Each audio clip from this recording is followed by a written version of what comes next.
colleges of education, agencies and other related boards was the Commissioner for Education, Honorable Ladoyin Ofolorunso, and the Special Advisor, Mr. Jamiu Olawumi.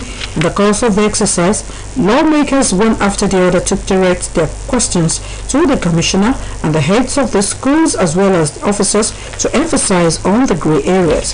The Finance and Appropriation Committee thereafter considered the Ministry of Education, state-owned tertiary institutions, agencies and other related boards in the education sector.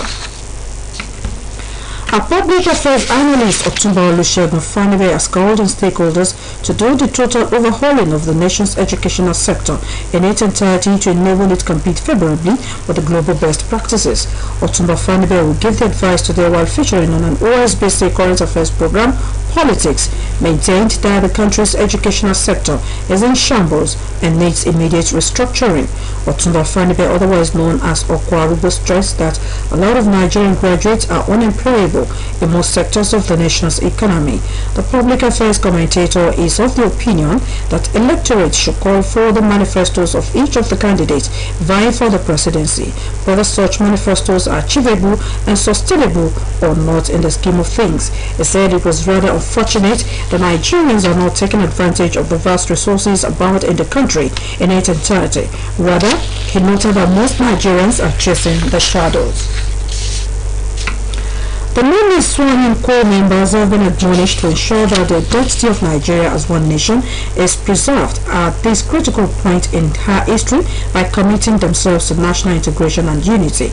The Director General of the National Youth Service Corps (NYSC), Brigadier General Mohammed Fada, gave the admonition while declaring open the 2022 Batch C Stream 1 orientation course at the State NYSC Permanent Orientation Camp, Ede.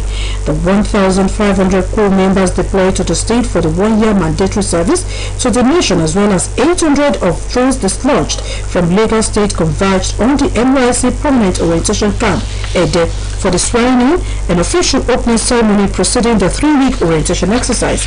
The NYSC DG, who was represented by the state coordinator of the scheme, Mrs. Olayinka Abdulwahab, charged the core members to take the orientation program seriously and participate actively in the course activities, which have been thoughtfully and carefully put together to sharpen their international skills needed to be good team players. The State Command of the Federal Road Safety Corps has sent message of advice to drivers against violation of number plate. This is contained in a statement released by the Public Enlightenment Officer of the Corps, Mrs. Agnes Ogunbemi, in Osogbo, the capital of the state. Mrs. Ogunbemi explained that the command will involve in a statewide operation against violators of number plate from November 10. The spokesperson also said that Mr. Paul Okwe, the sector commander, implored drivers to consult the necessary licensing officers for their number plates to avoid being arrested. She cautioned drivers of vehicles and dealers of cars without number plate that they would not be forgiven if arrested. The traders at the popular Ojawa Herbs and Traditional Material Market in Osogbo, the state capital, have appealed to the state government to come to their rescue following the fire outbreak that razed down the shops and destroyed all their herbal products. One of the traders, Mr. Lalek Monshola, who made the appeal while speaking with Osbc, stated that goods worth hundreds of millions were destroyed and they no longer have any source of livelihood.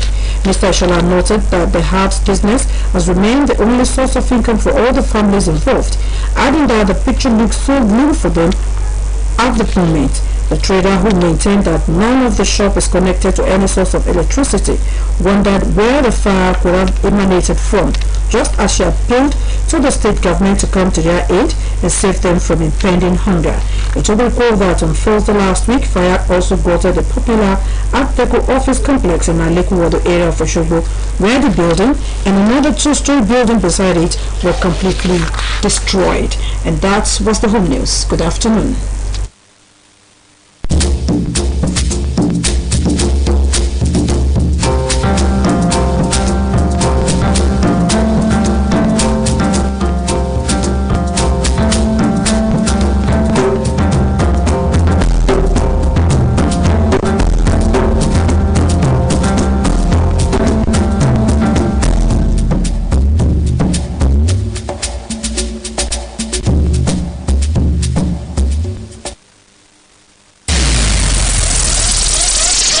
It's entertaining.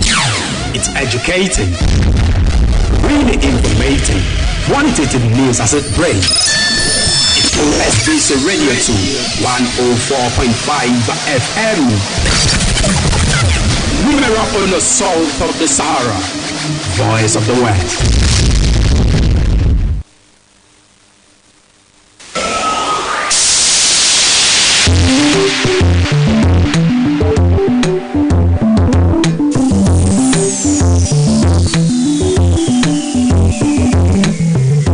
Standing here in this place, wondering how long forever will last. Staring into your face, now thinking, wanna see the end of forever with you. Over and over again,